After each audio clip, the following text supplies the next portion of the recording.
Mas imagine se o sol fosse capaz de sentimentos humanos e houvesse gente que dissesse: olha, esse sol aí, eu não sei não, esse sol no fundo ele faz mal para nós.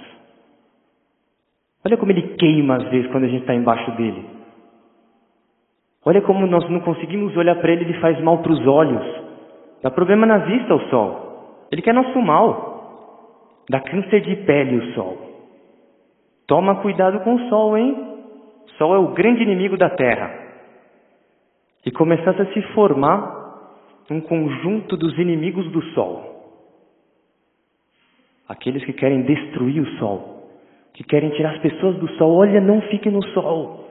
O sol faz mal.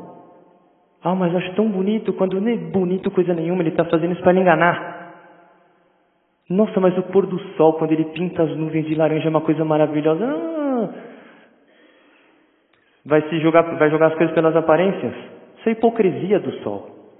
Está querendo mostrar uma coisa para depois enrolar. Toma cuidado. Imagine a dor do sol.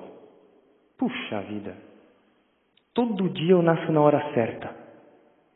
Não falho nunca, desde que eu existo. Eu dou a hora para os homens, perfeita, sem falha. Eu dou a força para o trabalhador. Eu dou a beleza para as flores. Eu dou a cor para as pedras. Eu que ilumino os templos. Eu que dou forma para o incenso. Eu que dou brilho para o vitral.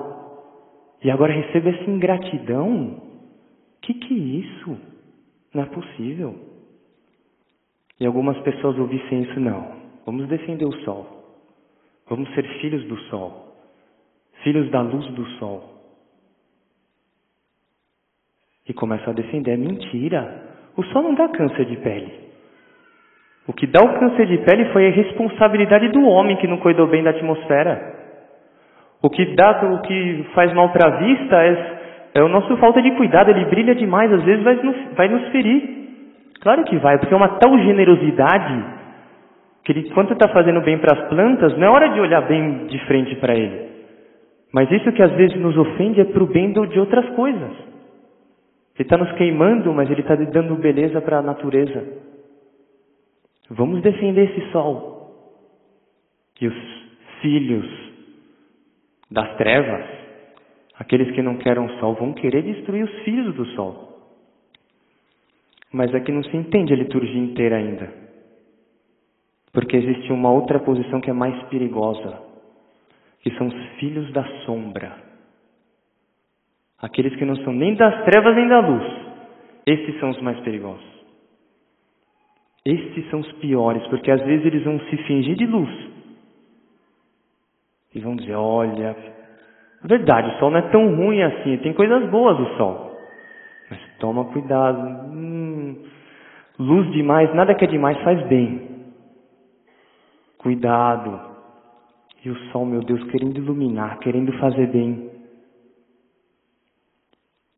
Tá bem. Assim a gente entende melhor a liturgia de hoje.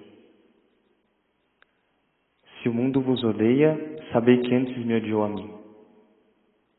Essa luz é nosso Senhor Jesus Cristo, Ele é o sol de justiça. Essa luz é a Santa Igreja. Essa luz é quando alguém assume a integridade de nosso Senhor Jesus Cristo. É claro, a luz do sol, quando ela representa, por exemplo, a castidade, ela vai ofender os impuros. Quando ela representa a força, ela vai ofender os pusilânimes, os moles, os medíocres.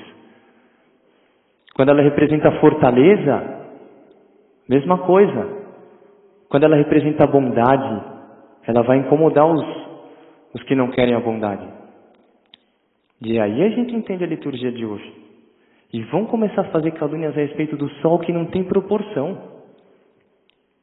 Imagina que os primeiros cristãos, até o século III, tinham que se defender das acusações seguintes: que eles comiam carne humana nas reuniões deles, que eles matavam criancinhas, que eles bebiam sangue e que praticavam as piores imoralidades, que nem o caso de mencionar.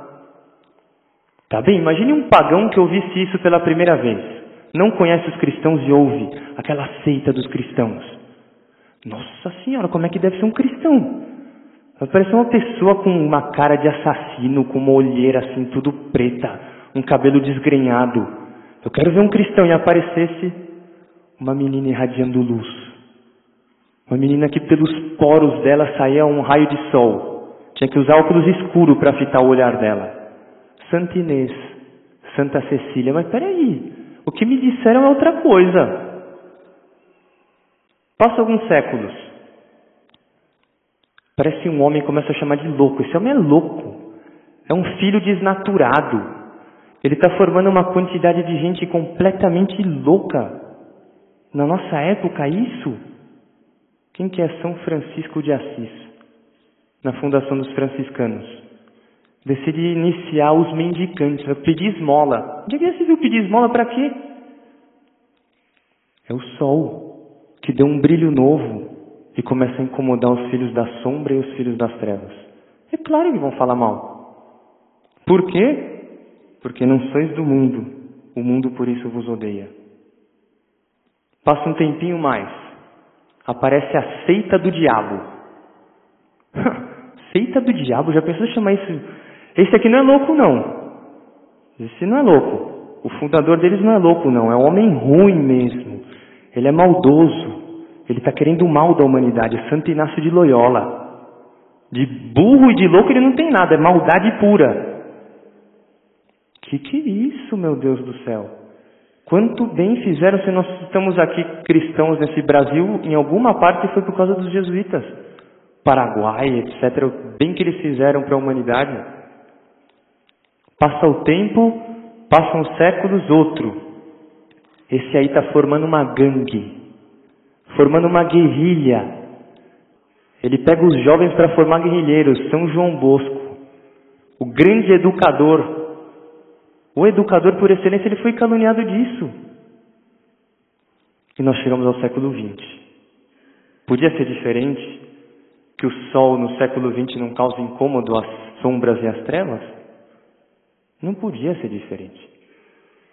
Um homem cheio de dons, cheio de carismas, cheio de capacidades e umas coisas impressionantes que não tinha como negar. Começa a chamá-lo de louco, de impostor, etc, etc, etc. São Pio de Peutreutina. Padre Pio, famoso. Ele foi perseguido tremendamente, um homem que tinha bilocações atestadas em cartório. Nunca saiu do mosteiro dele, foi mais vezes para os Estados Unidos que qualquer um que está aqui que tenha empresa nos Estados Unidos. Um homem desses incomodou, foi perseguido. Por quê? Porque é filho de nosso Jesus Cristo. Se não fosse perseguido, não era sinal de que estava bem. E no nosso século XXI vai ser diferente? Não vai ser diferente. Eu não resisto em dizer uma coisinha apenas assim. Chegou um jovem essa semana aqui, disse: padre, a minha mãe estava muito preocupada. Deu, Não, porque ela ouviu dizer, estão dizendo aí que aqui nos Arautos nós passamos fome. Deu, mas meu Deus do céu, se a acusação fosse o contrário, que comem demais e vai fazer mal para a saúde, aí talvez a gente até acreditasse. Mas era só ver um bolo de aniversário aqui que... Mas meu Deus, é cego. Os inimigos da sombra acusam assim. Claro que vão ter os outros que vão acusar que nós esbanjamos comida. E de fato, nós damos as melhores comidas aqui para eles. Precisamos do melhor que temos, e se pudéssemos, dávamos melhor. Ora, mas para que tudo isso? Muito simples. Oferece para qualquer jovem da idade deles aí fora. Olha, eu vou lhe dar tudo que os arautos comem lá. Só coisa boa. Só coisa maravilhosa. Tudo de graça. Só que tem uma condição. Você precisa praticar a castidade. Quem que aceitaria? Você precisa praticar a virtude. Precisa praticar os 10 mandamentos da lei de Deus. Quem que aceitaria? E nós não podemos dar para esses jovens que são esse milagre. No século XXI. Jovens que amam a Deus dessa forma, com esse encanto, com essa alegria. Não podemos dar essa consolação, esse prêmio para eles? Se tivéssemos melhor, daríamos mais. Mas é que os filhos da sombra são perigosos. vão se incomodar e vão dizer de tudo. Só que analisemos. Quando os filhos da sombra ou das trevas começarem a dizer algo, vamos analisar como é que é a vida dele. Com que autoridade dizes estas coisas? Como perguntaram para nosso Senhor Jesus Cristo. Com que autoridade? Qual que é a vida?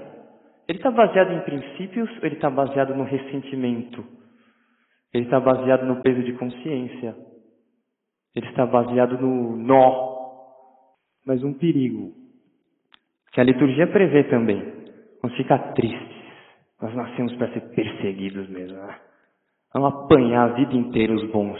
Não, está escrito no Salmo que servir ao Senhor com alegria. Ninguém pode apagar o sol. Ninguém vai apagar o sol nunca. Imagine se nós passássemos pela represa e víssemos homens de preto assim. Com os carros pretos, igual carro de bombeiro, mas tudo preto com uma caveira, eles com caveiras assim, estampadas. São os bombeiros das trevas. A gente fica, nossa, mas o que é isso? Não, surgiu agora há pouco. E qual que é a meta de vocês? Nós vamos apagar o sol. Porque o sol está fazendo muito mal, nós vamos apagar o sol. Meu Deus, ficaram loucos. Também é mais fácil apagar o sol do que vencer o bem. É mais fácil fazer que essa luz brilhe, que um bombeiro apague essa luz, do que vencer os filhos da luz. É impossível. A história da igreja prova isso. E nós estamos nesse colégio aqui, que quer formar filhos da luz. E nós temos uma fé. Nós temos fé que quando nosso Senhor Jesus Cristo vier no fim do mundo, entre as coisas boas que ele vai encontrar na terra vai ser um colégio arautos. E vai acontecer, desde que estejamos ligados ao sol, à luz. E uma última coisa, que é um problema que pode estar na cabeça de alguém. Padre, é tão bonito a luz, mas eu tenho umas sombras na minha alma. Eu tenho uns ladinhos assim que é até meio trevas. Tranquilo. O Dr. Plínio dizia uma coisa muito bonita. Nós sabemos que a composição química do carvão e do diamante é a mesma. E o Dr. Plínio tinha essa frase. Que o brilhante, o diamante, é um carvão que de tanto admirar a luz se tornou um raio de sol. Então, se nós temos algo de sombra, de trevas, admiremos a luz. Admiremos, a luz é maravilhosa. Como é bela a igreja. Como é bonito ser santo. Eu tenho lados na minha alma que ainda não sou santo. Eu tenho muitas falhas, mas eu admiro essa luz. Um dia nos tornaremos filhos da luz, por inteiro. Vamos pedir essa graça. Agradecer a Nossa Senhora por estarmos aqui, por termos essa oportunidade de convivermos. Vamos pedir a graça de uma vigilância em relação à sombra, às trevas, e um amor à luz, uma alegria de servir à luz, até o momento em que nós nos tornemos brilhantes na coroa de Nossa Senhora.